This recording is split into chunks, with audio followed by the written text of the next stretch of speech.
So yun, good day, good life sa inyo mga paps. Ayan, meron tayong special na kasama dito. Ayan paps, magpakilala ka sa kanila.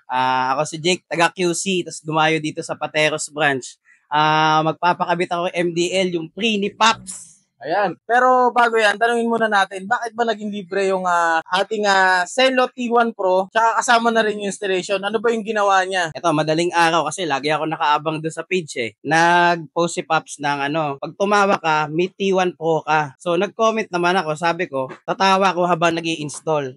Pinatulan ni Paps. Mapagpatol din ako. I-install na natin siya ng T1 Pro. Ang kapalit nung tatawa siya habang nag-i-install. So, game ka na ba doon, Paps? Game na to. Abangan na lang natin yung mga susunod na mangyayari.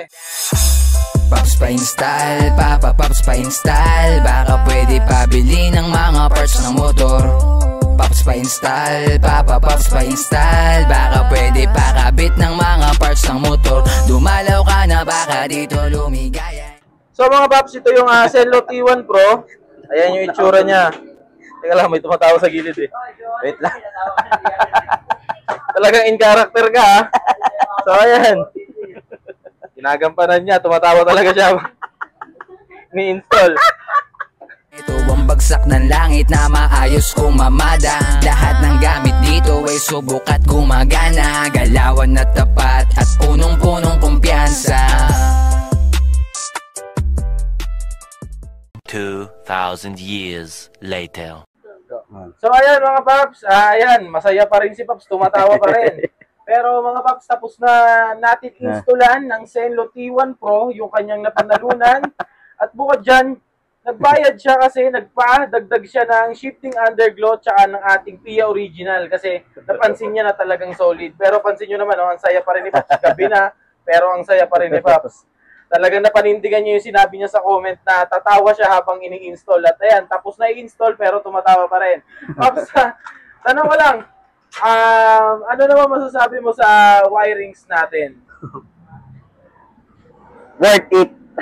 Yun. Malinis ang pagka-wiring. Matagal pero malinis kasi hindi minamadali. Yun. So, ayan, ano naman masasabi mo sa iba nating followers na nanonood nitong video na to? Kung usapang MDL horn, dito na kayo sa Paps pa-install. Malinis ang gawa, hindi minamadali. Ayan. Tsaka mag-follow lang kayo sa page namin. Baka kagaya ni Paps, simpleng nag-comment lang. Baka isa na kayo susunod na manalo, ano? Oo. So, ayan, nasaya pa rin ni Paps. Tapos na yung motor niya ngayon. Bibigyan natin ng isang montage yung motor niya, no? Okay lang ba yung Paps? Okay. Alright. Paps pa-install, Paps pa-install. Baka pwede pabili ng mga parts ng motor. Paps pa-install, Paps pa-install. Baka pwede pakabit ng mga parts ng motor. Dumalaw ka na baka dito lumigaya. Ito ang bagsak ng langit na maayos kung mamada. Lahat ng gamit dito ay subok at gumagana. Galawan na tapat at